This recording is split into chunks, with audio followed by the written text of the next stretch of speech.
Next, let's queer up students and youth culture. Major publishers sue Florida over school library book LGBTQ restrictions. A coalition of the nation's largest book publishers and authors have filed a lawsuit against Florida education officials. The plaintiffs include Penguin Random House, Hachette Book Group, Macmillan, Harper Collins, SourceBooks, and author John Green and Julia Alvarez. The suit is lodged in the U.S. District Courts for the Middle District of Florida in Orlando to challenge a 2023 Florida law that increased scrutiny on school library books, alleging it unconstitutionally restricts free speech. The publishers named school board members from Orange and Volusia County school districts as defendants. The law, known as HB 1069, mandates the removal of books containing sexual conduct without considering the educational or artistic value of the work. It requires that any book objected to by a parent or resident be removed within 5 days and stay unavailable until the matter is resolved.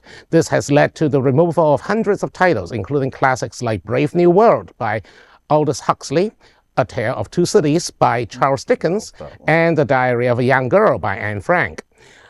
Florida Department of Education spokesperson dismissed the lawsuit as a stunt, insisting that no books have been banned, but rather that inappropriate content is being kept out of schools. The lawsuit seeks to restore educators' ability to evaluate books holistically, ensuring students across a broad range of viewpoints. Recently, PEN America also filed lawsuits against a similar law in Escambia County, underscoring the urgency of fighting unconstitutional legislation.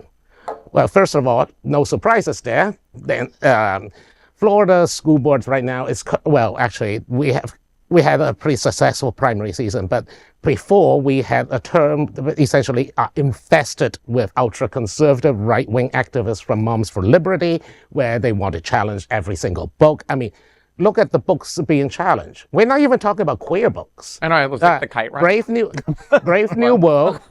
Brave New World is not, it's about a diopsian future where the rulers enforce groupthink and enforce, don't criticize the leadership, don't believe what you see, believe what you hear, which is basically the Fox News model these days, and Anne Frank's Diary of a Young Girl was banned because, well, let's face it, a lot of the same people who hate LGBTQ people are also anti-Semitic. They submit these books basically because they want to ban books of every minority. I'm sure Black American books are also being banned as well. Of course. And so it's completely disingenuous for the Department of Education to even say that we're not banning books, we're just withdrawing these books from school. That's a book ban. That is literally a book ban. The good news of the story... Ban, withdraw. Right. The good news in the story is that the bigwigs have jumped into the fight, and really we need them.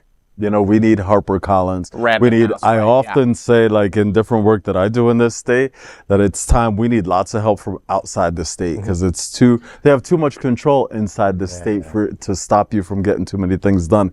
And you really need these big guys from outside the state to say, this is not acceptable. And they have the resources and they have the connections that they could put up a fight against the state of Florida. A lot of us can't really put up a fight against the state of Florida. I think we also need more authors. We can't forget J.K. Rowling, but Stephen King can participate. Stephen King is very vocal about the book bans. There are many of the authors of Hunger Games or whatever young people like to read. There is a train of thought out there that says that because of the way people are educated by reading books like The Diary of Anne Frank, which may want you to stand up for your freedom. Right? That then it's a lot harder to control people. And what they're saying is, wait a minute, people have read so many books and they've gotten so educated that they're fighting against the control that the patriarchy's had over them comfortably. And they're going, no, this is not acceptable for us anymore. And this is their attempt to try to push us back push us all back down in the class. By the way, if there's a book that contains sexual references, violence, and all that stuff, we should ban the Bible. Absolutely. Bible is full of incest and have you ever murder and sex and forced, sexual abuse, etc. George Carlin said it best: more people have been killed in the name of God than for any other reason. That's right. Exactly. That's right. I feel like this is the third week that I've said this, looking straight into the camera. I'm just going to say it again. Please support your local bookshops. Yes. And read all the damn books. Noble are great, but there are also literal, local, small, tiny bookshops in our neighborhood. Great. Go and give them cash. It's all the way down there. Go support local small businesses. Is there one hiding in Wilton? No. It's not in Wilton. Where's Books? Books and Books is in Miami Beach. I was gonna say, take the trip. And Jump on the Bright Line for the day and go grab yourself some books. Go down, get brunch, Seriously. watch some You can eat drag there. queens, Yeah. do their thing, get a book on the way back, it'll be great. And if that's too far, go to the Barnes & Noble on Federal and keep it open because And also you can at this point you can get online and go on Amazon. Yes. And check out queer writers or any topic. Kindle, really. Kindle is a all great of it. thing. Yeah. We really can't allow these politicians to continue to try to harm us in this way. Correct. Though, It's so funny that the number one argument you hear from Moms of Liberty and all of these organizations and a lot of the right-wing religious sect say that the LGBTQ community is trying to groom young people or indoctrinate young people. And as a pastor's kid growing up, and as someone who was raised in a religious educational system throughout my entire educational career through college, indoctrination, allowing a child to open their mind to different trains of thought and ideas and different cultures and experiences that are out there is not indoctrination. That is allowing them to become a critical thinker and somebody who can decide for themselves what they believe is correct. But that's to limit them to one specific doxology is indoctrination. Is trying to mold and shape them exactly how you see fit, and instead of allowing them to become the beautiful broad rainbow spectrum of who they are, no pun intended, but allowing people to be who they are is what we need to do with our kids. That's exactly what they want. They want They want a generation of drones who only hear from one point of view and no one else. And I mean, you brought it up when you said the Bible. Right. At the Roman Catholic Church, the Bible was canonized and translated by King James in order to control the populace. I'm going to give the power to the priests. They're the only ones that can read it anyway. So we're going to have everybody else just sit there and listen to what they're supposed to do.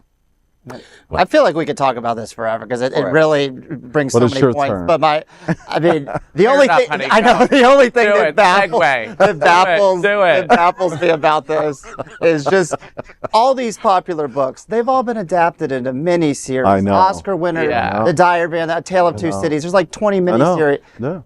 They all tell the same story. Like the book, get rid of the book. The story still will continue. You're not going to change anything, and it's stupid for you to think that way anyway. Well, so the effort to ban it is really just showing, that we're going to do, that we can hurt you whenever we feel like it, that we'll do whatever we can to you. You can't ban it. Everyone has a Kindle. Everyone has a phone. You can download whatever book you want on the planet, right? It's just that layout. Taking that action to ban the book, to throw out all those books at New School, they threw out every Black history book, every LGBTQ history book before college started. They threw them all in a dumpster. That act is just like violence against our community. Yes. Yeah. And really is just kind of like, let's grab your attention and make you focus your energies here while we do something over here that really attacks you on a legislative level. That has been going on for the last 4 years now. Exactly. Yeah. Well,